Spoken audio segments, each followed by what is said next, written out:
Good morning. आज हम sulphur compounds की कैटेगरी में next compound aromatic sulphonic acid study करेंगे। मैं सीमा गुलाटी ये वीडियो लेक्चर थर्ड ईयर के स्टूडेंट के लिए डिलीवर कर रही हूँ।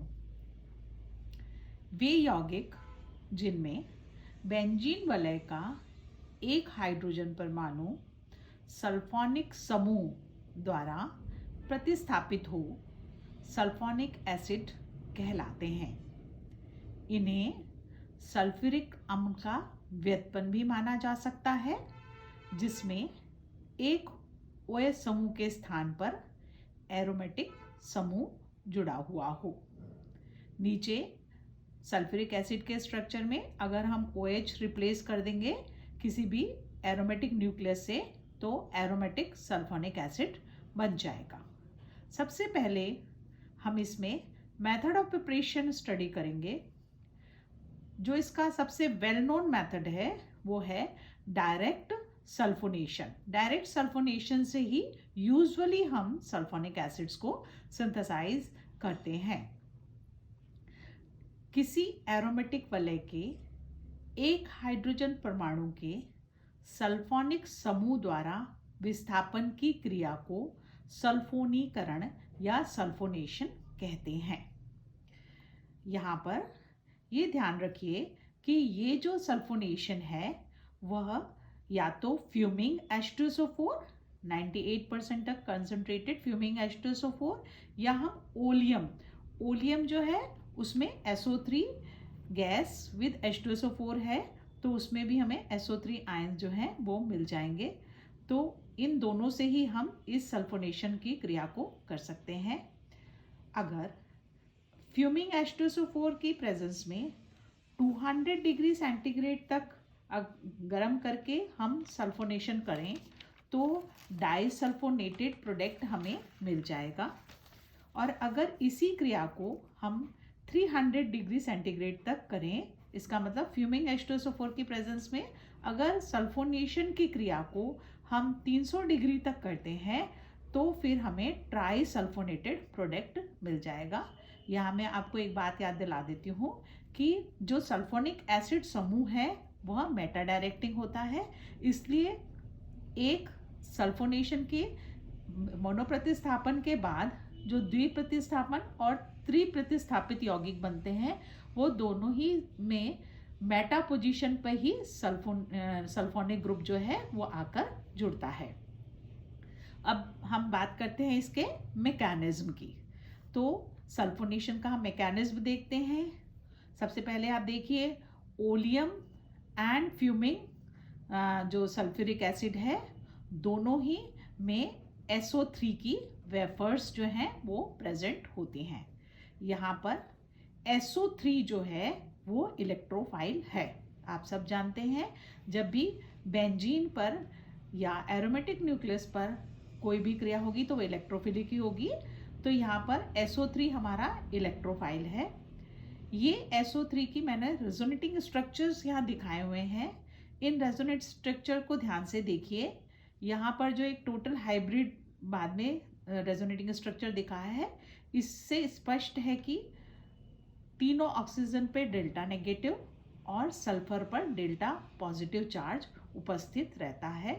इसका मतलब यहाँ पर जो SO3 का S एटम है वो इलेक्ट्रॉन डेफिसिट है। सल्फर जो है यहाँ पर इलेक्ट्रॉन डेफिसिट है, इसलिए यह इलेक्ट्रोफाइल की तरह काम करता है और ये सल्फर ही जो है बेंजीन नाभिक पर आक्रमण करता है।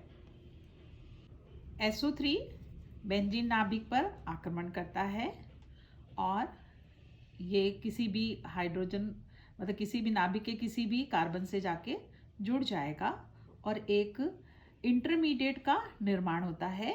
इसको हम कैटायनिक इंटरमीडिएट भी कहते हैं, वीलैंड इंटरमीडिएट भी कहते हैं।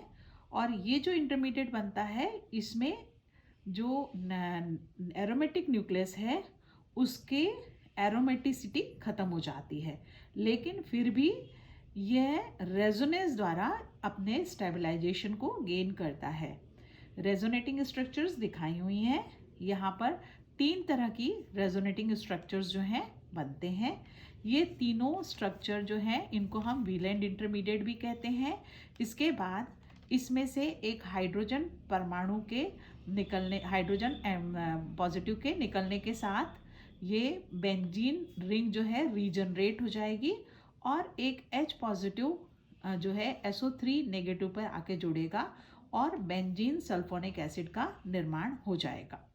यहाँ पर एक चीज़ और बहुत ही इम्पॉर्टेंट है कि ये जो सल्फोनेशन है ये एक एक्सोथर्मिक रिएक्शन है। एक्सोथर्मिक रिएक्शन है का मतलब यहाँ पर सल्फोनेशन के साथ साथ डीसल्फोनेशन रिएक्शन भी होती है। जो फर्स्ट रिएक्शन है हमारी वो कैसी है, यहाँ पर वो जो है वो रिवर्सिबल है।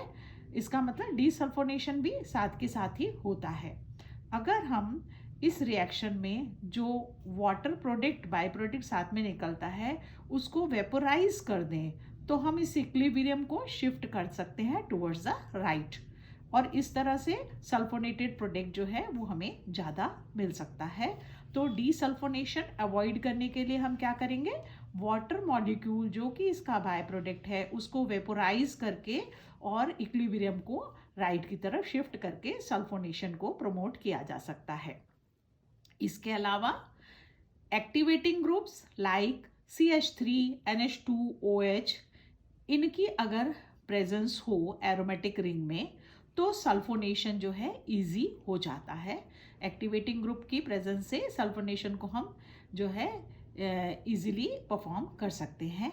लेकिन अगर यहाँ NO2, COH ग्रुप इस तरह के डीएक्टिवेटिंग ग्रुप अगर प्रेजेंट हो ऑलरेडी रिंग में तो सल्फोनेशन जो है फिर डिक्रीज हो जाएगा। साथ ही साथ यहाँ पर ये ध्यान रखिए कि ये सल्फोनेशन मोनोसल्फोनेटेड प्रोडक्ट के बाद हमेशा जो है डाई और ट्राई सल्फोनेशन जो है वो मेटा पोजीशन पे ही होगा because SO3 group is Meta directing and deactivating also. ये ग्रुप जो है डीएक्टिवेटिंग भी होता है। सो फर्दर सल्फोनेशन हो या कोई भी तरह का इलेक्ट्रोफिलिक सब्स्टिट्यूशन हो वो इजी नहीं रहता है। तो SO3 group is Meta directing and deactivating also. Second आप वो देखिए इसमें मेथड ऑफ प्रिपरेशन बहुत ही सिंपल सा मेथड ऑफ प्रिपरेशन है। थायोफिनोल्स के ऑक्सीडेशन से हम इसे बना सकते हैं। KMnO4 यहाँ ऑक्सीडाइजिंग एजेंट लिया गया है और हम अगर इसका सिंपल ऑक्सीडेशन के यूजुअली मैकेनिज्म आप लोगों को नहीं स्टडी करना है तो यहाँ एरोमेटिक सल्फोनिक एसिड इस तरह से बनाया जा सकता है। इस रिएक्शन में यील्ड काफ़ी लो होती है सो इसलिए ये थोड़े कम इम्पॉर्टेंस की रिएक्शन है। नेक्स्ट रिएक्शन है हमारी, हम फ्रीडल क्राफ्ट रिएक्शन से भी जो है बेंजीन सल्फोनिक एसिड बना सकते हैं। आप सभी जानते हैं कि फ्रीडल क्राफ्ट रिएक्शन के लिए हम एनहाइड्रस AlCl3 यूज़ करते हैं। यहाँ पर AlCl3 हमारा कैटलिस्ट है। फ्रीडल क्राफ्ट रिएक्शन के लिए यूजुअल कैटलिस्ट AlCl3 ही होता है। सल्फ्यूराइल क्लोराइड से हम रिएक्शन कर रहे हैं तो हमें जो मिल रहा है वो मिल रहा है बेंजीन क्लोरोसल्फोनिक एसिड। ये जो बेंजीन क्लोरोसल्फोनिक एसिड हमें मिलेगा इसकी अगर हम NaOH से क्रिया कराएंगे, फ्रीडल क्राफ्ट रिएक्शन का मैकेनिज्म मैंने यहाँ मेंशन नहीं किया है ये मानते हुए कि थर्ड ईयर के सभी स्टूडेंट्स को इलेक्ट्रोफिलिक सब्स्टिट्यूशन रिएक्शन के मैकेनिज्म बेंजीन से रिलेटेड सभी आते होंगे। तो यहाँ पर जो ये बेंजीन सल्फ्यूराइल क्लोराइड बना है इसको हमने NaOH से ट्रीट किया है। NaOH से ट्रीट करने से क्लोरीन की जगह सोडियम रिप्लेस हो जाएगा और ये जो सोडियम सॉल्ट बना है इसको HCl से ट्रीट करके हम एरोमेटिक सल्फोनिक एसिड बना सकते हैं। तो फ्रीडल क्राफ्ट के सिंपल एप्लीकेशन से भी हम ये जो है बेंजीन सल्फोनिक एसिड को सिंथेसाइज कर सकते हैं।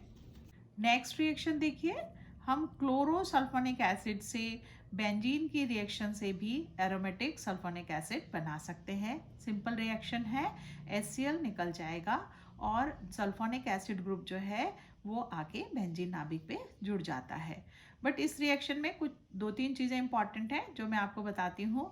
यहाँ पर हमें एक डेफिनेट अमाउंट जो है, एक डेफिनेट क्वांटिटी जो है क्लोरोसल्फोनिक एसिड की लेनी पड़ेगी।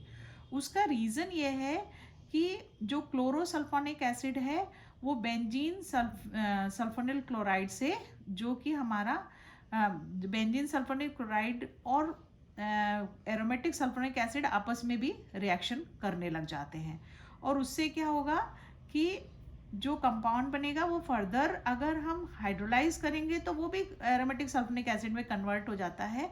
बट यहाँ अगर हम डेफिनेट अमाउंट लेंगे क्लोरोसल्फोनिक एसिड का तो इस रिएक्शन को हम अवॉइड कर सकते हैं।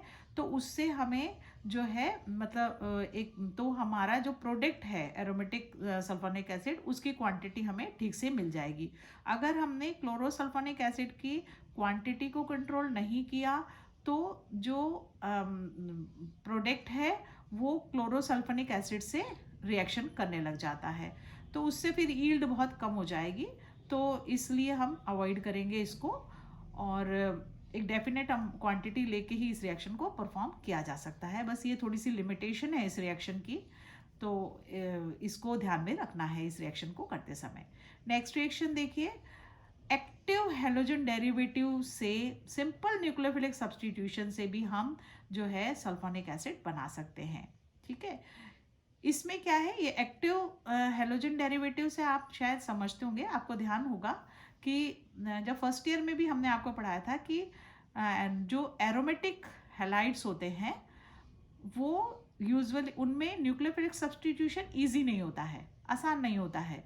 तो उसके लिए क्या करना होता है, उसके लिए हम इसको मतलब एक्टिवेट करते हैं। एक्टिवेट कैसे करते हैं, जिस कार्बन से हैलोजन समूह जुड़ा हुआ है उसकी ऑर्थो एवं पैरा पोजीशन पर कोई भी इलेक्ट्रॉन विड्रॉइंग ग्रुप हम जो है वो लगा देते हैं। NO2 आप जानते हैं इलेक्ट्रॉन विड्रॉइंग ग्रुप है, तो हमने क्लोरो के साथ क्लोरो की ऑर्थो एंड पैरा पोजीशन पे NO2 ग्रुप लगाए हैं।